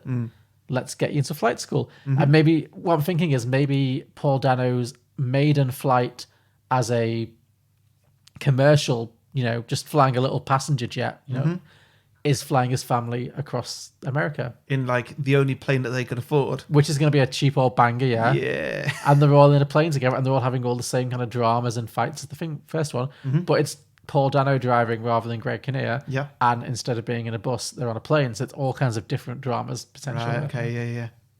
Wow, yeah, that could be really intense. That could be really fun. Maybe they get hijacked by John Malkovich and Steve Buscemi, you know. Yeah.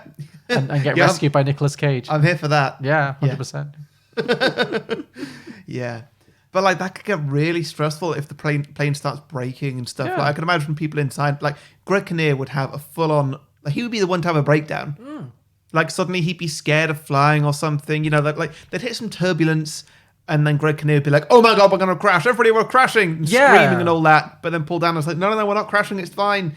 But they just have to like, because Greg Kinnear's about to pull the hatch and jump out or something. So like they just have to like ditch it. Yeah, because Greg Kinnear is so like emotionally repressed and unable to express his real feelings. Maybe he can't tell anyone that he's afraid of flying, so he gets on the plane all like bullish. But then when they're in the air, he has a complete meltdown when he finally admits that he's like mortally afraid of flying, and yet, like I said, he fully freaks out. Yeah, that could be fun. Yeah, no, that's good. So what do you want to call it then? Little Miss Sunshine 2 Flight School? Little Miss Airline. Little Miss Airline.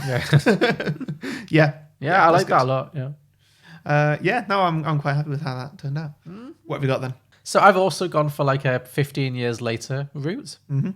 Mine's got a little bit of a depressing title because it's going to focus on Olive and her continuing emotional problems based on her terrible father. Yeah. It's called Little Miss Broken.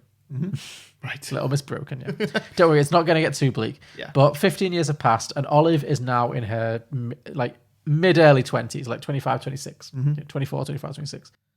And I'm thinking that she's actually not changed all that much in terms of the things she's interested in. And she's still very much into pageants. But now she's an adult. And so she's competing in adult pageants. But because I feel like pageants are a thing that are probably like you peak at the age of like 17 or something. Like it's not something you're still doing in your like late 20s, 30s, 40s, whatever. So I'm thinking she has continued to try and do the pageant circuit like locally. Yeah. but it's never really taken off for her, but she keeps trying. So we're going to open with her at this pageant for Miss Albuquerque, or Miss New Mexico head for her state, whatever. And you see her coming in like 4th place or something. Yeah. And that's what her life has been for the past like 10 years. She's never won a pageant, but she keeps entering and she always finishes like 5th, 4th, 3rd, she's never quite gotten there. Yeah. But she's an adult, and so she's definitely like, she's probably like really thin now, and she's like very watchful of her figure, and she doesn't eat anything that's, not gonna, she watches her calories far too much, all that kind of stuff. So she's still really trying to be a little Miss Perfect, a little Miss Sunshine, but it's just not quite worked for her. And so she's quite depressed. And because she's aging out of the pageant age, she doesn't really know what to do with herself. But she's kind of I think the idea is that she's kind of inherited Greg Kinnear's kind of attitude of never accepting defeat. So even though it's clearly not going to happen for her, she just won't let it go. And she just keeps trying, and she's kind of delusional about it. But clearly she's not very happy, just in herself. So then we're going to cut, again, I think like an opening montage would be good to just see each character very briefly. So we'll see her not winning a beauty pageant, and we'll say, okay, we know what her life is. Yeah. I think Richard and Cheryl, Greg Kinnear and Toni Collette, they've definitely divorced in my version. Okay. That marriage was doomed. Right. He's now he's still single, Greg Kinnear, and he's still chasing doomed business propositions. And what's his latest thing? His latest thing is he's trying to flog a fitness brand for over 50s. Okay. Because he's like 58 at this point. He's a bit older. So I'm just thinking that could be like he's trying to like sell like a franchise for like fitness for over 50s. Just because I think it'd be really funny to see Greg Kinnear in like skin tight lycra jogging around and like not really into it, probably smoking on the side. And can we give him like strongly dyed hair as well? Yeah, that's what I mean. He's gonna have like peroxide blonde hair. Yeah. He's not going to be following his own routine. He's going to be out of shape and out of breath, but he's trying his best to like sell it, and it's just going to be really awkward and funny. Yeah. Yep. Yes, that's his thing. He's still trying and failing.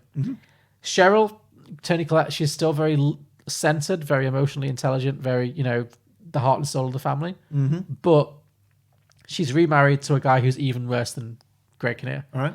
Maybe he's like a conservative politician, like someone really slimy and just unlikable. And okay, you got anybody in mind? Bob Odenkirk. Great. Because Breaking Bad parodies abound in this film. Sure, so yeah. Just carry it on. Yeah. So I was thinking Cheryl can be like one of those people who's like a smart woman who makes bad choices. Okay. Yeah, she's smart, but she makes bad choices in men. Yeah. So once again, she's married a guy who's not a nice guy, who's a bit of a loser, a bit of a skis.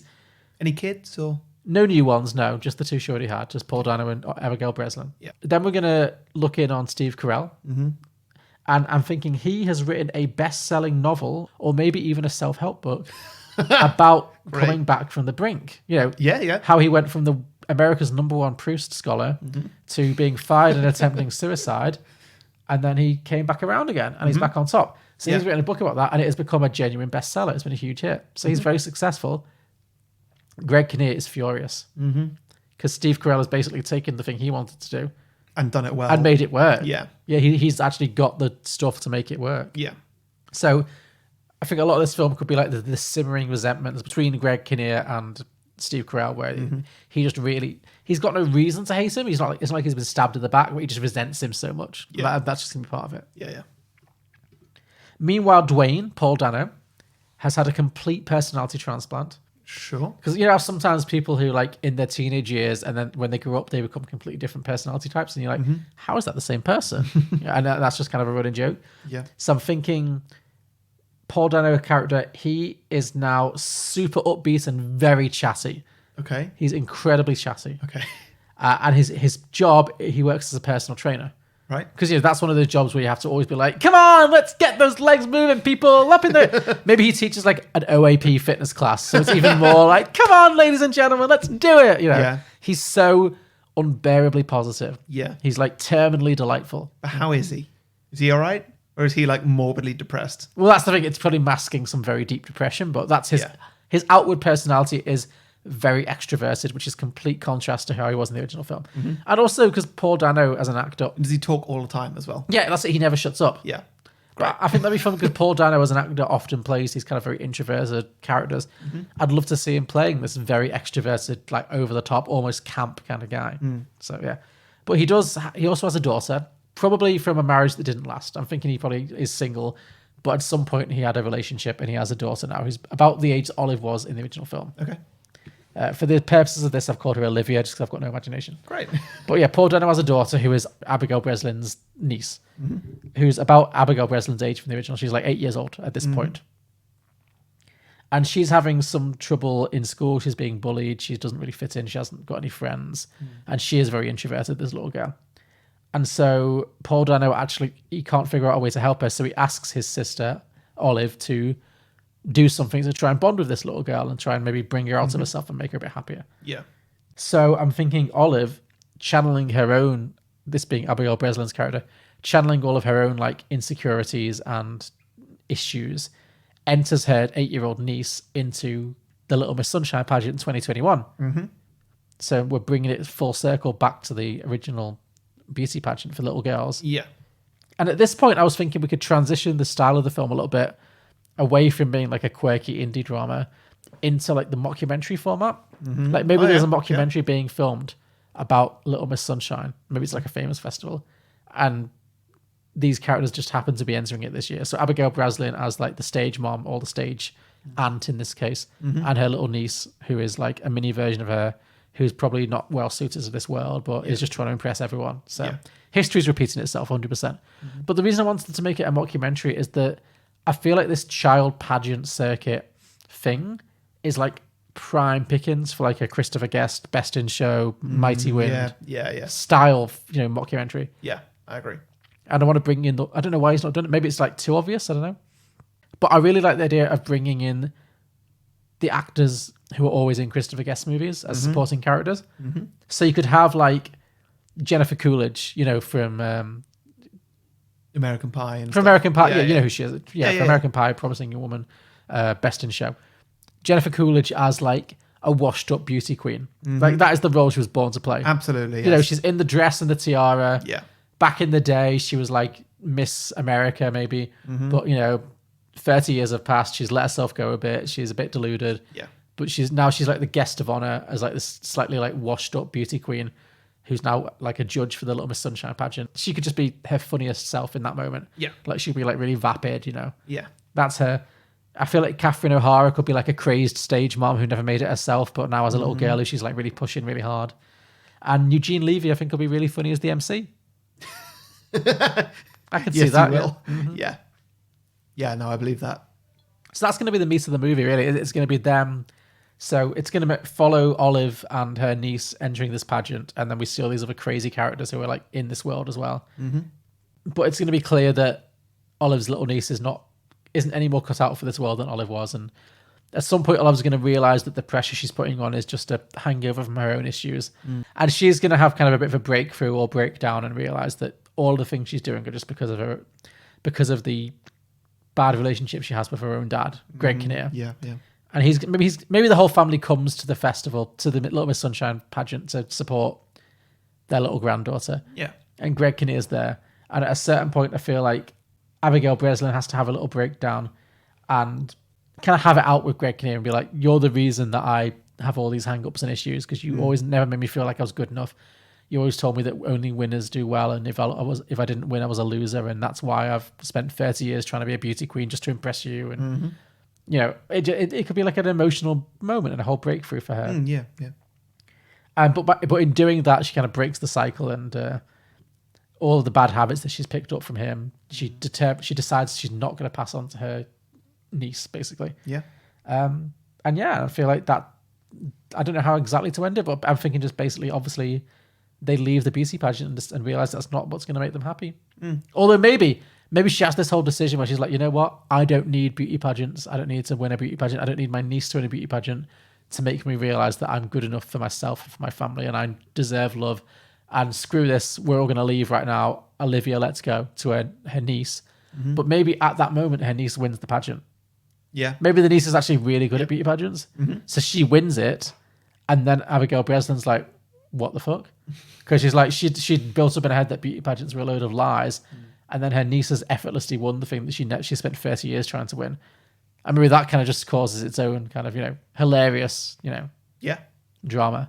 But that's basically where it ends. I'm not going to go into a whole second plot, but that was basically where I was going with it. It was just like, mockumentary, bring in Catherine O'Hara and Jennifer Coolidge and Eugene Levy. It totally make works. it all about how fucked up beauty pageants are. It absolutely fits. And then Olivia, and then Abigail Breslin and Greg Kinnear reconnect and forgive each other for all the bad parenting. Well, she forgives him for the bad parenting, and that's pretty much where we end it. Yeah, no, I like it. Thank you. And that was Little Miss Broken. Little Miss Broken. It is a very depressing title, I know. It is, yeah. I'm not sure it'll put many bums in seats. But, yeah, we like to workshop that a little bit, yeah. Yeah. Great. No, that's good. So for our Patreon call-in this week, Mm-hmm. I asked our patrons to tell me if they could go on a road trip with one movie star, who would it be and where would they go? Okay. So first up, we have Finn Ross Russell, deep friend of the pod. Can't wait to have him back on. Finn, take it away. Definitely going to go with Andy Samberg across Canada, because Canada is way prettier than the US, and Andy Samberg is me as a film star. So that sounds like it would be a fun combination.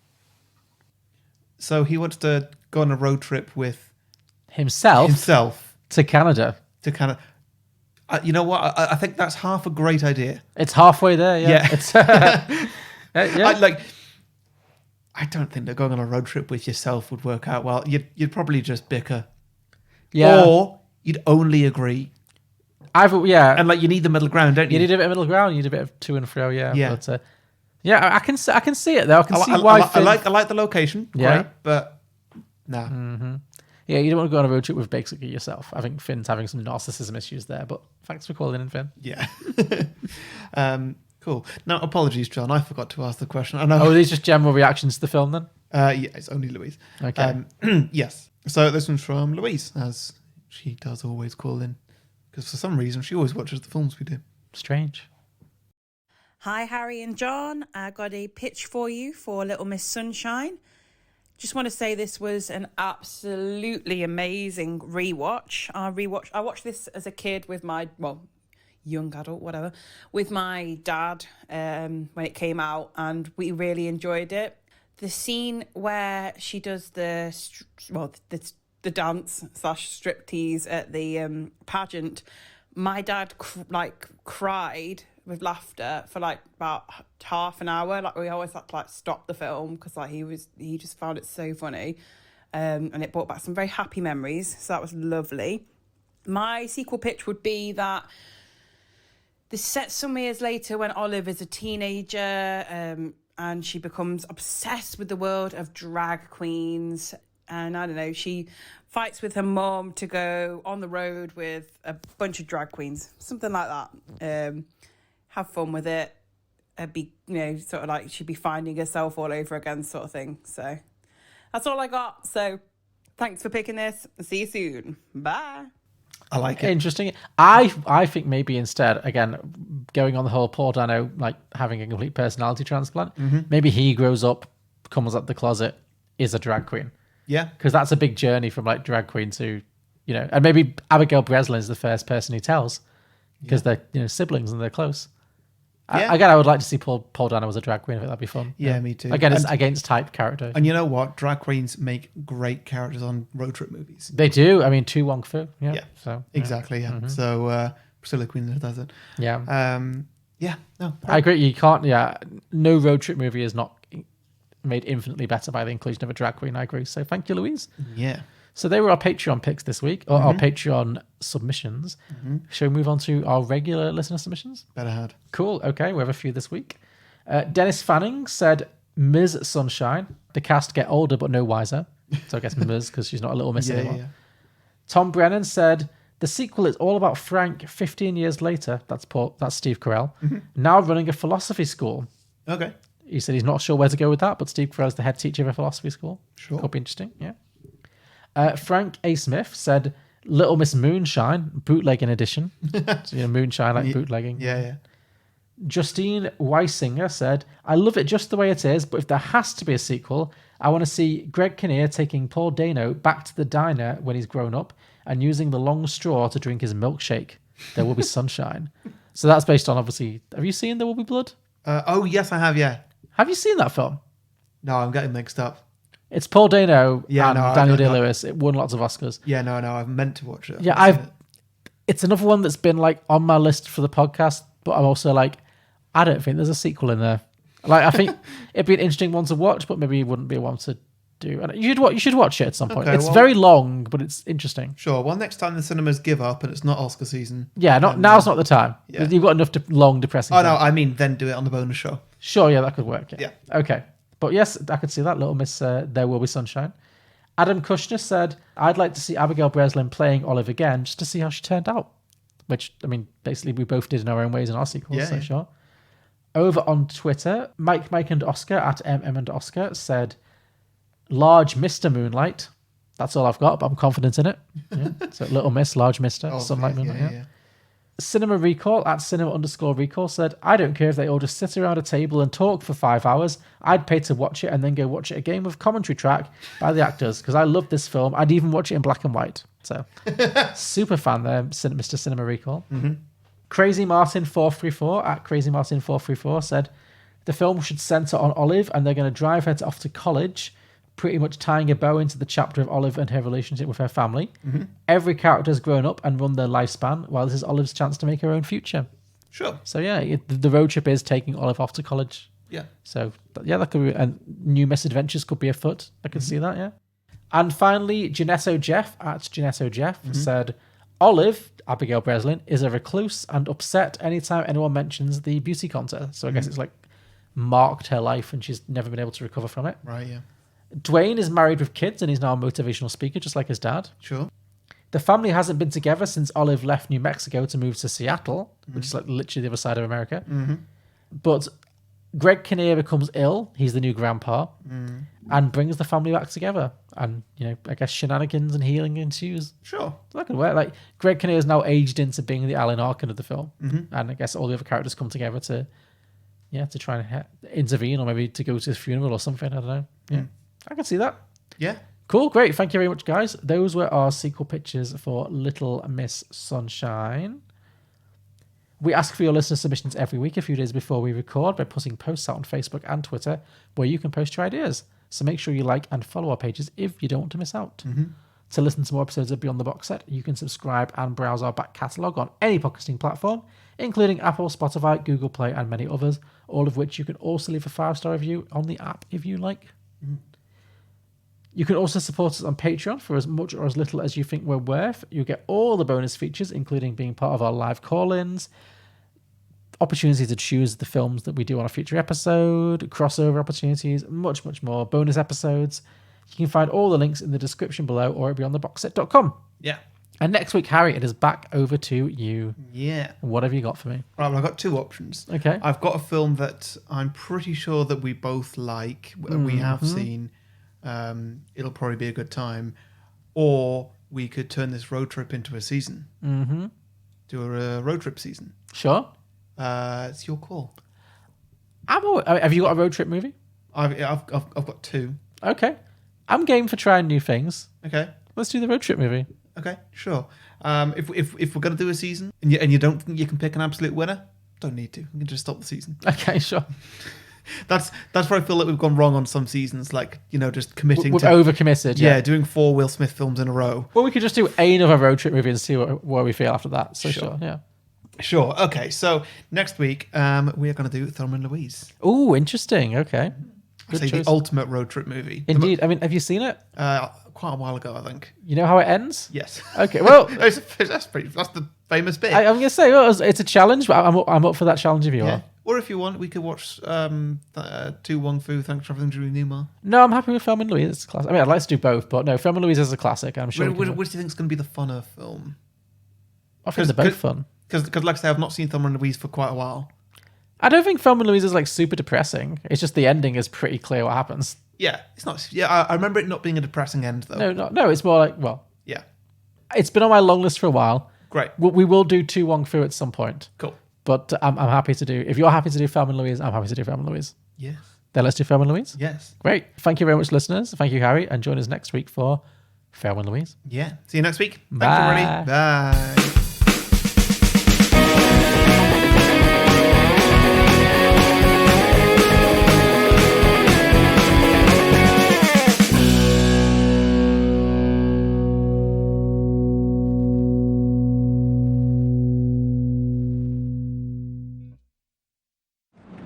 Fuck a lot of women, kid. I have no reason to lie to you.